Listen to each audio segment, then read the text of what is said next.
Odair, bom dia, tudo bem?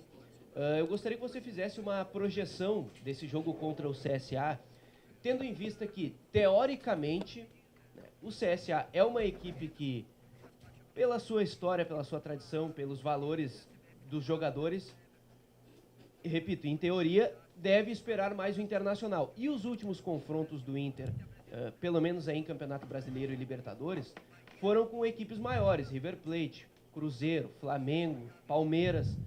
O que dá para projetar desse jogo contra o CSA, também em termos táticos, da postura do Internacional? Primeiro, bom dia a todos. Primeiro que o respeito igual ao CSA, como todos os outros adversários que a gente enfrentou e vai enfrentar, porque a teoria ela fica na entrada da linha lateral do campo, é lá dentro que a gente vai fazer as coisas ficarem mais a favor nosso ou não, né?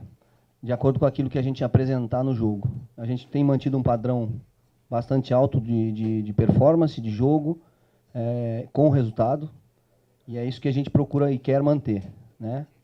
Quanto melhor tu joga, quanto mais próximo tu mantém um padrão de bom nível de jogo, eu acredito que mais próximo da vitória tu está. O Marcelo vem fazendo um grande trabalho, tanto que subiram.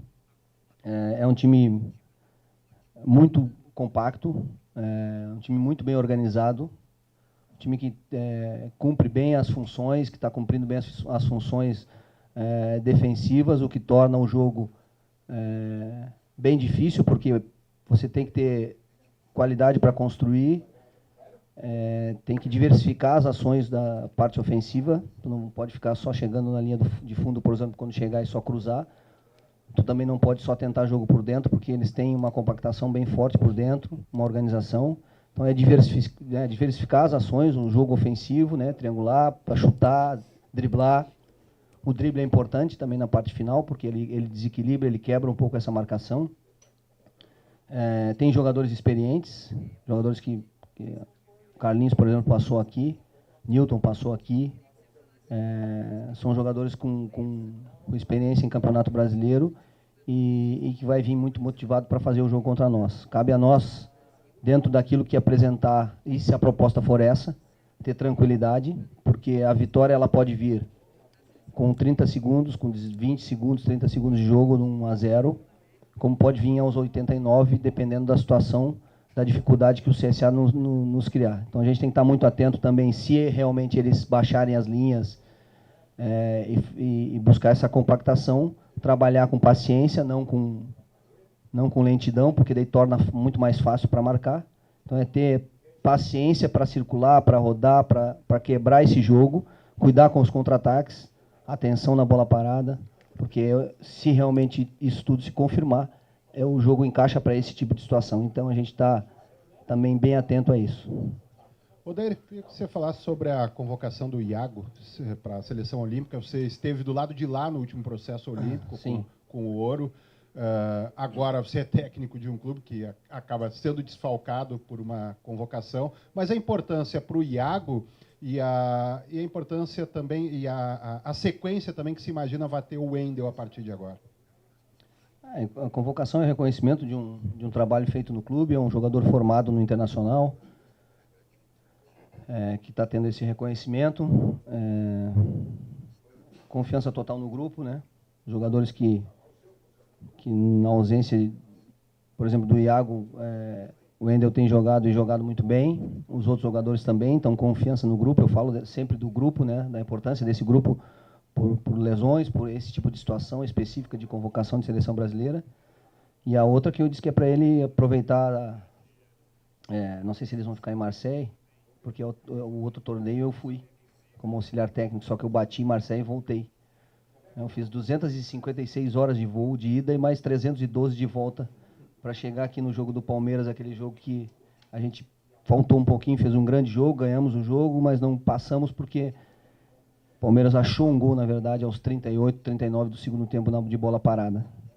Então que ele possa aproveitar melhor essa estadia dele na França do que eu aproveitei, né? Bom, Odair, são 7 jogos agora até a pausa para a Copa América, 5 pelo Brasileiro, 2 pela Copa do Brasil. Eu queria saber de você quais são as metas do Inter até essa pausa. Dentro de Brasileiro, qual colocação o Inter almeja estar e dentro da Copa do Brasil? A meta do Inter é ganhar todos os jogos. Ok. Odair, esse é o primeiro confronto... Não, mas tu riu, eu também vou rir, porque o que adianta eu ficar dando volta aqui? A verdade é essa.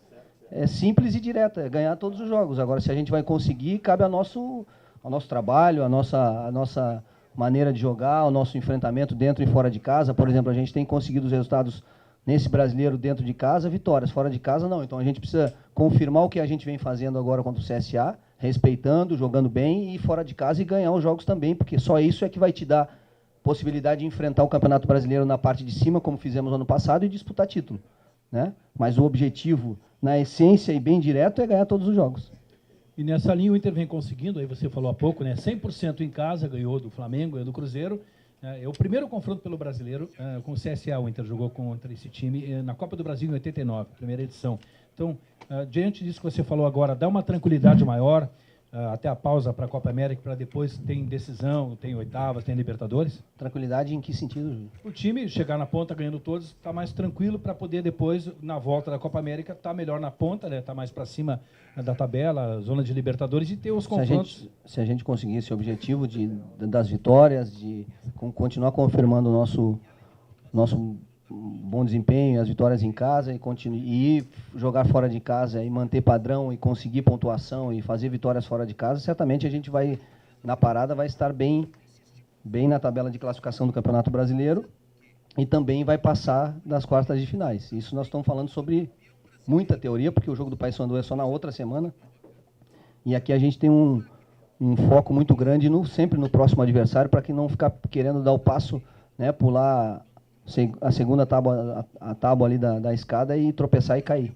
Então a gente tem muita consciência do que vem pela frente, e o mais importante é que nós estamos preparados e vamos para os jogos com esse objetivo realmente. Manter o nosso padrão de desempenho e vitória dentro de casa. Quando formos sair, depois temos um jogo da Copa do Brasil que ele traz outro componente, podemos conversar sobre isso depois, porque a Copa do Brasil em 2 jogos você traz uma motivação maior, né? Também para o adversário, porque faz a segunda partida em casa, então vem aqui buscar um resultado bom para que leve a decisão para sua casa. Então todos os jogos são difíceis, mas foco e atenção e respeito e cuidado sempre com a próxima partida, para a gente sempre manter essa regularidade que nós temos aqui. Odair, me permita virar só um pouquinho a chave e falar sobre ferramentas do trabalho diário que a comissão técnica usa aqui no CT. Quem acompanha do lado de fora, ou nós ali da área de imprensa, nós vemos o uso de drones, o uso de tecnologia no trabalho diário. Eu queria que você nos explicasse o que significa ter esse tipo de equipamentos hoje, num trabalho de comissão técnica, a forma como esse tipo de equipamento ela é utilizada no trabalho diário e a assimilação do atleta, se você puder nos resumir. A assimilação do atleta é boa. Vide a nossa atualidade hoje, né? Meus filhos, por exemplo, estão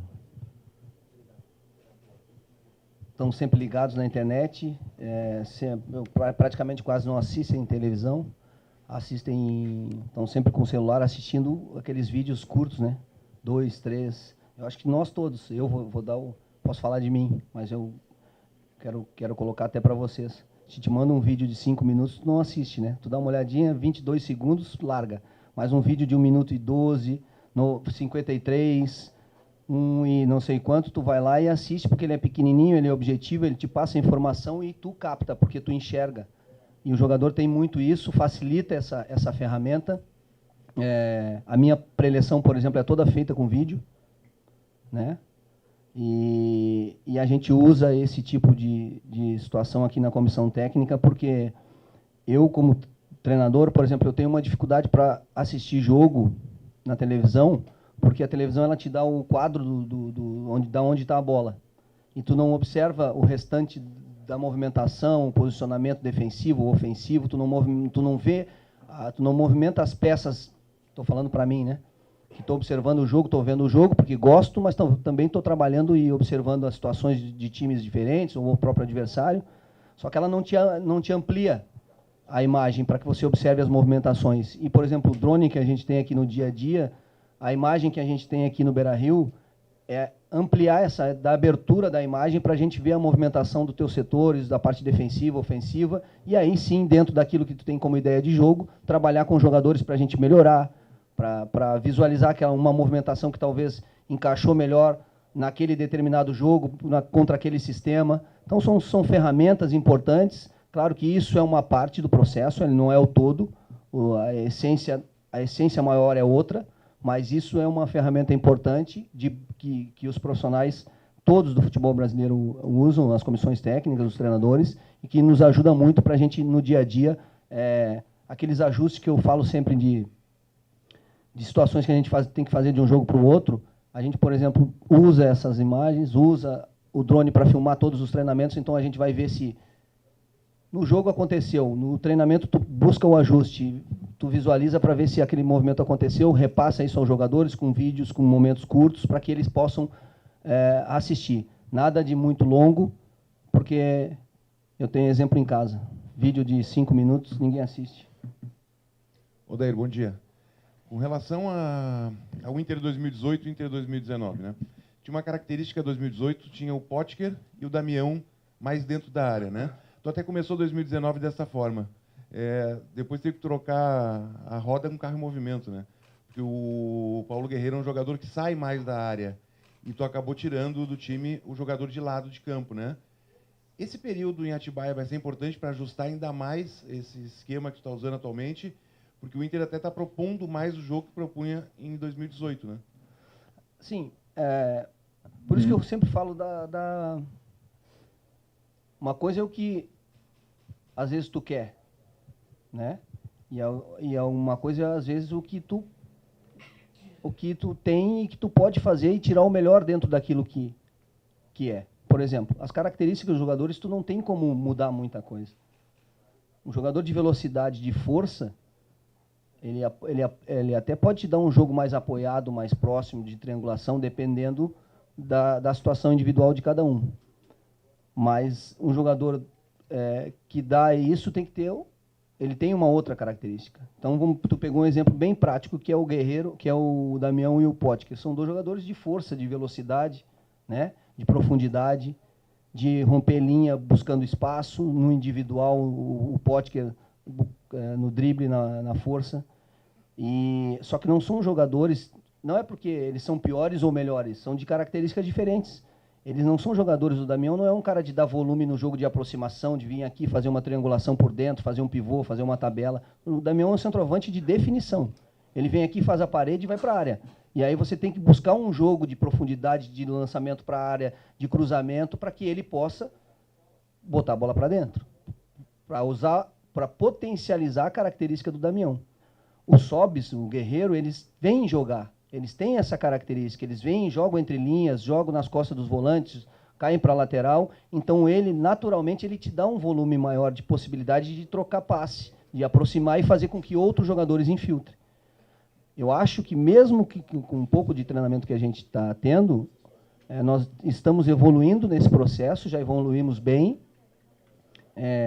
e vamos trabalhar ainda mais nessa parada, a busca dessa situação. A gente tem bem definido a situação na ideia de jogo, quando a gente precisa fazer um contra-ataque, fazer aquela transição mais rápida, e quando a gente precisa botar a bola no chão, triangular, jogar, aproximar, e eu acho que a gente tem conseguido fazer isso. A gente evoluiu nesse aspecto, porque também a característica dos jogadores é outra e te possibilita essa situação de jogo também. Papito, nessa mesma... Aqui no canto, ó, voz bem empossada aqui no canto. Aqui. Que isso? Assustou, é? Pô, eu pensei que era o... Bom, nessa mesma tocada, você, nesse teu trajeto aqui no Internacional, você montou uma espinha dorsal, você montou um padrão de jogo do Internacional. E agora, com algumas lesões e até mesmo com as convocações do Paulo Guerreiro, do próprio Iago, você vai ter algumas dificuldades para manter essa espinha dorsal. Você falou muito nas características do jogador, e você tem um Rodrigo Dourado que, por causa da lesão, está fora do jogo por conta dessa lesão. E o Lindoso vem se apresentando. Como garantir essa tua espinha dorsal e esse teu padrão de jogo com esse elenco que você tem? Eu com confiança no grupo e pela resposta que os jogadores estão dando dentro de campo, né? O Lindoso tem feito boas partidas e isso é importante individualmente para ele e para todos nós, né? E aí mantém padrão. O Rodrigo jogou contra o River junto com o Lindoso, em Nonato e Sobis, o Guerreiro não jogou, não jogaram outros jogadores e a gente manteve um padrão alto de jogo. Então, claro que isso também bate no treinamento, naquela situação que eu trabalho todas as equipes, todos os jogadores de uma mesma forma, para quando entrarem no jogo, para quando precisarem jogar, estar preparado para situações táticas. Agora também tem muito da individualidade. Eu costumo dizer que o time estando bem, o time tendo uma solidez, ele também facilita para que o jogador possa jogar melhor, possa desenvolver a sua qualidade, né? Num time onde as coisas estão difíceis, você não está conseguindo os ajustes coletivamente, também individualmente prejudica o jogador. Então, acho que a gente tem uma solidez, uma parte muito sólida de equipe hoje, coletivamente, e também isso ajuda para que quando o jogador entre, ele possa, né, desempenhar da melhor forma possível a sua individualidade. Tem acontecido com os jogadores, que bom, porque isso mantém um padrão, e isso faz diferença, né, porque você vai perder jogadores, então manter esse padrão de boa atuação é importante para a gente conseguir os êxitos que a gente está conseguindo.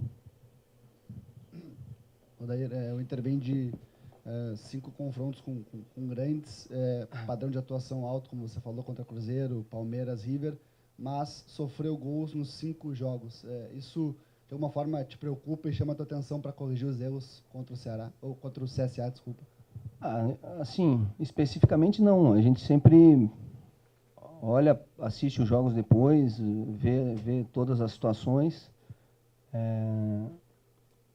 e conversa e ajusta para o próximo jogo, né? O que me preocuparia muito é que se a gente estivesse fazendo menos do que o adversário. Daí isso me preocuparia muito. Outra coisa que preocupa bastante é se você produz pouco as situações de gol, o que te dá menos chance de fazer gol. Por exemplo, vou te dar um exemplo prático também. Jogo do Palmeiras. Nós tivemos total domínio do segundo tempo do jogo, tivemos posse, tivemos passe, mas a gente não conseguiu finalizar muitas vezes no gol, né? Então, toda aquela posse não produziu situações claras que a gente pudesse empatar o jogo ou até virar o jogo. Então, aquilo ali certamente, não é que preocupa a palavra, mas aquilo ali é um ajuste que para uma próxima partida, para a próxima semana de treinamento, tu vai lá para o campo e vai conversar e vai treinar para que se aconteça aquilo de novo. Se você tem um domínio tão grande daquilo ali, você precisa produzir efetivamente mais situações de gol, e aí com certeza tu está próximo de fazer um empate naquele jogo, fazer a vitória, né? Então aquilo ali é uma coisa que chama atenção, produzir todo aquele volume e muito poucas situações de gol. Então cada jogo tem a sua história, cada jogo ele produz algumas situações para a gente trabalhar para o próximo. Então, enquanto a gente tomar gol e nós fizermos mais, certo? Aí vai indo porque você vai ganhando jogos. Agora, certamente, os gols são analisados, trabalhados, conversados, para que a gente evite as situações para o próximo. O gol, por exemplo, que a gente tomou contra o Cruzeiro, na minha opinião, estava impedido, né? Mas não produziu essa situação. Então, para um próximo jogo, atenção, trabalhar, a gente observa, conversa com os jogadores para ver o que aconteceu naquela movimentação de bola parada, para sempre tentar minimizar a possibilidade do adversário fazer o gol. Bom, Odair, 2 perguntas. Primeira, a primeira vez que a gente está tendo a oportunidade de falar contigo, depois do sorteio da Libertadores. Queria saber o que você achou do confronto com o Nacional. E a segunda é sobre o Wellington Silva. É um jogador que foi teu titular ano passado na reta final, o Inter fez um esforço para ficar com ele e hoje ele está sobrando até do banco de reservas em várias oportunidades. Queria que você explicasse o que está acontecendo com esse jogador. Quanto ao Nacional, é um adversário forte, de tradição, um adversário que o Internacional já enfrentou em outras situações. O jogo lá tem uma característica muito específica, o Nacional, claro que tem um tempo ainda para o jogo, para os jogos, mas o Nacional tem uma característica muito forte de marcação, é um time muito intenso, muito compacto, marca muito forte. Todos os jogadores participam efetivamente de agressividade na marcação. Tu joga com pouco espaço, porque eles, por exemplo, no jogo contra o Atlético Mineiro aqui no Mineirão, eles baixaram atrás da linha do meio-campo os 10 jogadores, deram a bola para o Atlético Mineiro e o Atlético não conseguiu construir muitas situações, né? Da dificuldade que eles impuseram no jogo com a marcação. E buscavam o contra-ataque, buscavam a bola parada, porque tem jogadores, tem o centroavante Barcés, que é um cara experiente, que protege, que dá o pivô para que os outros jogadores saiam. Tem um canhotinho meia que é o armador da equipe, às vezes joga o Amaral, que é uma promessa do futebol uruguaio. Mas uma característica bem específica do Nacional é que é um time que marca muito, muito forte, muito agressivo e que cria muita dificuldade para o adversário jogar. E dentro de casa ele sobe um pouquinho a marcação, ele agride mais, ele faz uma marcação mais alta para impor ainda mais esse ritmo forte, né? Não é um time, não mostrou até agora ser um time de posse de bola, aquele time, quero a bola, vou tentar, vou jogar. Ele marca, fecha os espaços e aí tenta jogar no teu erro bastante, principalmente fora de casa. Mas a gente ainda tem muito tempo, isso pode mudar jogador, pode mudar um pouco a característica do time, pode mudar o sistema, porque ele já trocou, já fez a variação do sistema, e a gente está bem atento a essas situações. Quanto ao Wellington, o Wellington faz parte do grupo, como todos os jogadores. Eu sempre disse, a gente tem um grupo em número grande e de qualidade. Hoje ele não está indo para o banco, porque outros jogadores estão tendo a oportunidade, e ele está esperando a sua, e trabalhando e treinando, e quando aparecer, certamente vai ser igual a todas as situações dos outros jogadores. Surgiu a oportunidade, vai para o banco, vai jogar, dentro daquela situação que eu faço com todos os jogadores do grupo. Odair, a gente olha o desempenho do Inter no Beira-Rio, vê ano passado 80% de aproveitamento no Brasileirão, a melhor campanha em casa na era dos pontos corridos. Esse ano, 2 candidatos a títulos, o Inter 2 vitórias com segurança. O que está por trás desses bons números do Beira-Rio e do bom desempenho em casa? Eu acho que tem bastante coisa boa. A torcida nos ajuda, o ambiente é favorável, cria um ambiente positivo, né? Eu lembro que no início do meu trabalho, eu me lembro do primeiro jogo contra o Bahia aqui no Brasileiro do ano passado. Nossa, porque a gente vinha de uma situação difícil, então o ambiente também estava, sabe, tinha uma desconfiança, uma situação de dúvida, qualquer coisa que acontecia, um ataque ou uma coisa mais perigosa do adversário já gerava uma intranquilidade maior em todos dentro do estádio, né? E, consequentemente, aos jogadores. Isso não existe mais. Hoje os jogadores jogam com naturalidade, jogam com confiança, isso por todo o trabalho, né? E por toda a confiança gerada também do externo, do nosso torcedor, que também vai lá e gera essa confiança para todos nós, cria um ambiente altamente positivo, nos apoia, nos ajuda, e aí junto do nosso dia a dia de trabalho, da qualidade dos jogadores, a gente tem feito a maioria das vitórias dentro de casa. Ano passado perdemos um jogo, mas para quem quer ser campeão precisa ganhar fora de casa, precisa pontuar fora de casa. Existe uma pontuação que ela traz uma regularidade, que se você ganha em casa e empata fora, você está praticamente disputando o título. Então, olha a importância de uma vitória dentro de casa, fora de casa. Tu ganha em casa, e se tu ganha um jogo fora de casa, tu está somando praticamente 3 pontos se tu fosse empatar todos os jogos fora. Porque se tu ganhar todos dentro, que são 19, né? Dá quase 60 pontos. E se tu empatar todos fora, tu teria sido campeão ano passado. Nós quase fizemos isso. Uma regularidade de 2 pontos por rodada. Mas olha a importância da vitória. Você não precisa empatar 3. Você ganha 3 pontos num jogo. Então, tentar fazer fora de casa tudo aquilo que a gente está fazendo dentro de casa. Claro que aí tem também o adversário que joga dentro do seu domínio, com a confiança, com o apoio do seu torcedor, torna mais difícil. Isso não é eu que estou falando aqui, é a estatística, porque quem joga em casa tem uma força de 75%, 80% na maioria das vezes. Então é tentar, da mesma forma que a gente está conseguindo esses resultados.